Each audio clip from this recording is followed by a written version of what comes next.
السلام عليكم الإخوان، بخير؟ هاني كي داير مع الصحة؟ كلشي مزيان. هذه هي عاصمة ديال إيران، طهران. واحد الأخ تيقول بزاف ديال الناس يسولوا علاش وقع هذا الاختراق ديال الاستخبارات ديال إيران، وتم اغتيال عدة علماء وعدة شخصيات. من عندي أنايا لا يرد لا هادو ولا هادوك، لأن إيران حتى هي تسببت في مشاكل بزاف، وتعداو على سوريا وتعداو على إيران وبزاف ديال الحوايج. ما غاديش نغمقوا او نعمقوا اكثر في هذا الموضوع هذا. حنا غادي نهضروا فقط على كما تيقول السيد على المشكل ديال الاختراق ديال المخابرات ديال او استخبارات ديال ايران.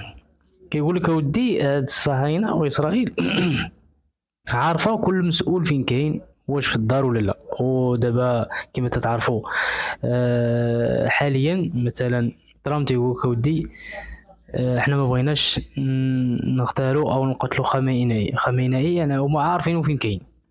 هذا هذا فشل استخباراتي. ولكن شنو هو السبب؟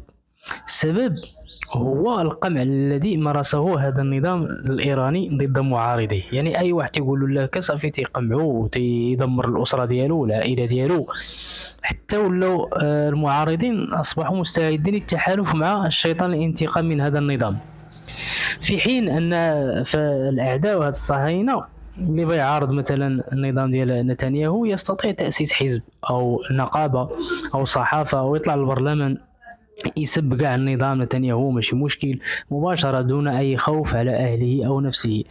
ولكن يختلفون على الاداره دون ان يتحول الامر الى حقد شخصي ودمار نفسي واسري الى اخره. هذا السيد هذا تيقول هذا هو الفرق الذي جعل ايران تخترق من الداخل بهذه السهوله، لدرجه ان الصهاينه الاعداء قتلت اهم 10 علماء نوويين في ايران في غرف نومهم، وقتلت القاده ديال ايران في البيوت ديالهم والاجتماعات ديالهم، وتم تعطيل منظومه الدفاع الجوي رادارات من الداخل على يد ايرانيين صنعوا مسيرات خاصه، بما جعل سماء ايران مستباحه للطيران الاسرائيلي الذي قام بالمزيد من الاستهداف.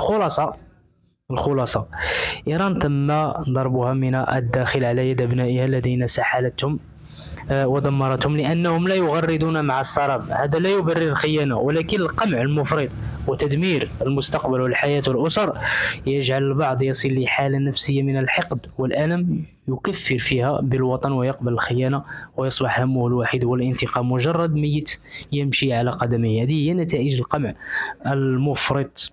والحل هو أنك تعطي الحرية لأي واحد يقول تناقش معه وتعطيه فرصة، وصافي تتبقى الامور بخير وعلى خير. المهم الراي ديالكم يهمنا كما قال الاخ، واعطونا الاراء ديالكم في التعليق. والسلام عليكم.